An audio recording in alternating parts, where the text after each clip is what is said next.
এবার দেখুন, সুন্দরবনের নদী ও খাড়িতে মাছ ধরার ক্ষেত্রেও টাকা তোলার অভিযোগ উঠেছে। টাকা না দেওয়ার জন্য নদীতে মাছ ধরতে যাওয়া নিষেধাজ্ঞা করেছেন বলেও অভিযোগ তুলেছেন বেশ কিছু মৎস্যজীবীরা।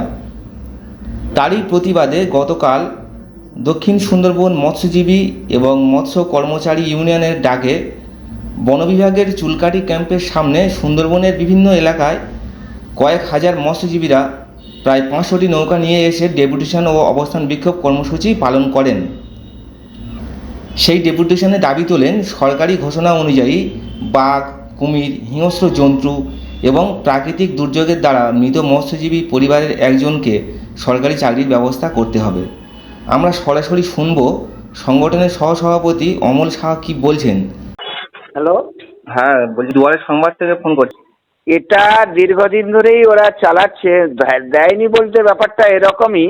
হ্যাঁ, ওরা টাইগার 2 প্রজেক্ট ঘোষণা করে দীর্ঘদিন ধরে প্রায় সেই 2020 সাল থেকে ওরা ওখানে মাছ কাঁকড়া ধরা নিষিদ্ধ বলে করেছে। আর দিকে টাকা জরিমানা কিছু দিলে কিংবা কিছু টাকা পয়সা দিলে মাছ ধরতে পারবে, এই হচ্ছে বিষয়। যারা ওনাদের সঙ্গে টাকার কন্ডাক্ট করতে পারবে, সে নিষিদ্ধ এলাকা হোক আর নাই হোক, ওরা মাছ অবাধে ধরতে পারবে। আমাদের মূল ডিমান্ড ছিল এটাই। এছাড়াও জানেন যে সমুদ্রে ট্রলার যারা মাছ ফিশিং করতে যায়, তাদের প্রাকৃতিক দুর্যোগ কিংবা ওই যখন মাছ ধরে নিয়ে তারা বিভিন্ন মোকামে মাছ বিক্রি করার জন্য ফেরে, এই পথে যাতায়াত তাদের বারণ করে দিয়েছে। মানে এই পথে ট্রলার ঢুকলেই কিন্তু তাদের জরিমানা দিতে হবে এবং জরিমানা আদায় করছেও। আর ট্রলারগুলো ওই পথ ছাড়া অন্য কোনো পথে আসার সুবিধা নেই আর আসার জায়গাও নেই। ফলে এইসব বিষয় নিয়েই আমরা গত 20 আগস্ট আমরা ওই চুলকাটি ক্যাম্প, মূলত এই ক্যাম্পটাই এই সমস্ত করে, চুলকাটি ক্যাম্পকে আমরা জানিয়েছিলাম এবং তারই কন্টেস্টে আমরা ডিএফওকেও জানিয়েছিলাম যে আমরা আগামী 29 তারিখে আমরা ওখানে ডেপুটেশন বা আপনাদের সঙ্গে আলাপ আলোচনার জন্য যাব। আমরা 20-এ জানিয়েছি, প্রোগ্রামটা নিয়েছি 29 তারিখ। এবারে গতকাল গিয়ে দেখলাম ওই চুলকাটি ক্যাম্পের ভিতরে এবং বাইরে তালা চাবি দিয়ে অফিসাররা সব, ওখানে টাওয়ার আছে, টাওয়ারের উপরে উঠে দাঁড়িয়ে আছে। আমরা নানানভাবে রিকোয়েস্ট করলাম যে আমরা কি বলতে চাইছি আপনারা শুনুন, আমরা তো আগে ভাগে জানিয়েছি। তা সত্ত্বেও ওখানে ওনারা নামলেন না, দেখাও করেননি। অগত্যা মৎস্যজীবীরা ওটা নদী অবরোধ করে বিক্ষোভটা দেখিয়েছে। মানে যারা টাকা দিচ্ছে, মানে দেয় ওনাদের, তারা মাছ ধরতে পারে, আর যারা টাকা দিচ্ছে না তারা মাছ ধরতে পারছে না, এটাই তো?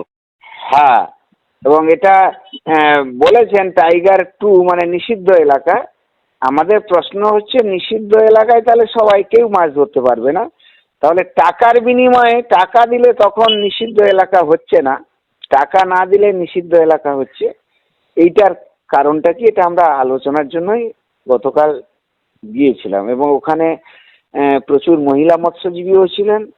আর আপনারা হয়তো ছবিতে দেখেছেন, ওখানে একইভাবে আরজি করের ঘটনাটা নিয়ে তারা দোষীদের শাস্তি বিচার চাই এবং দোষীদের চিহ্নিত করতে হবে, এই পয়েন্ট, এই দাবিগুলো ওখানে উঠেছে।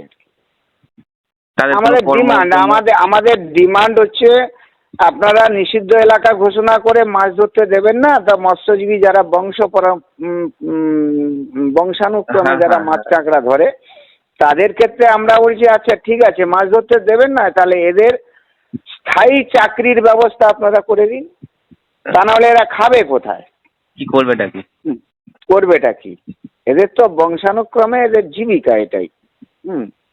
আমরা বলছি হয় স্থায়ী চাকরি দাও, নাহলে মাছ ধরার অধিকারটা বহাল রাখতে হবে।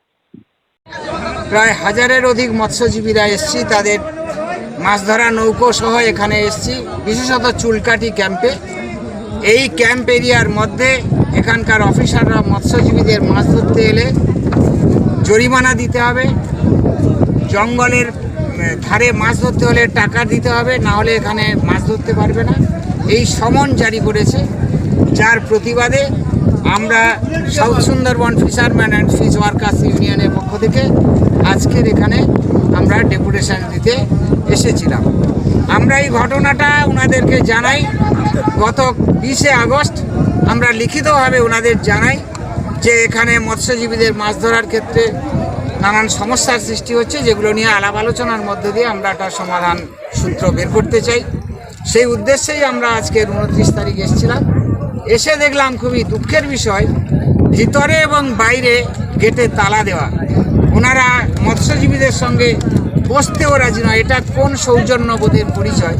আপনারা দেখেছেন আরজিকর যে কাণ্ড ঘটে গেল, যেটা নিয়ে গোটা পশ্চিমবাংলা শুধু নয়, গোটা ভারতবর্ষের বাইরেও একটা মানুষ বিবেকের প্রশ্নে রাস্তায় নেমেছে। মা বোনেরা রাত 12টার সময় রাস্তায় নেমে প্রতিবাদ করছে।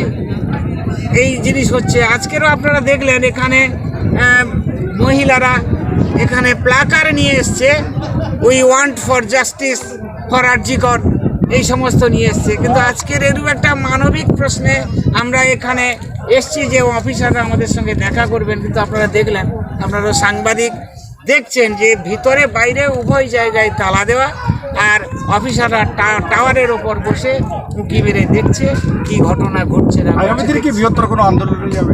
আগামী দিনে আমরা বৃহত্তর আন্দোলনের দিকে যাব। এমনি আজকের আমরা এখানে ডিক্লারেশন দেব। আগামী 4 সেপ্টেম্বর আমরা সুন্দরবনের সমস্ত বিট অফিসে, সমস্ত রেঞ্জ অফিসে আমরা বিক্ষোভ অবস্থানের কর্মসূচি নেব। আজকের এই ঔদ্ধত্যপূর্ণ আচরণের জন্য, আজকের এই মনুষ্যত্বহীন এক আচরণের জন্য আমরা এই কর্মসূচি আমরা নিতে বাধ্য হচ্ছি এবং এটা আপনারা ডিক্লেয়ার করছেন। আমার পরিচয়, আমি অমল সাহু, আমি vice president south Sundarban fisherman and fish workers union. লাস্টে এত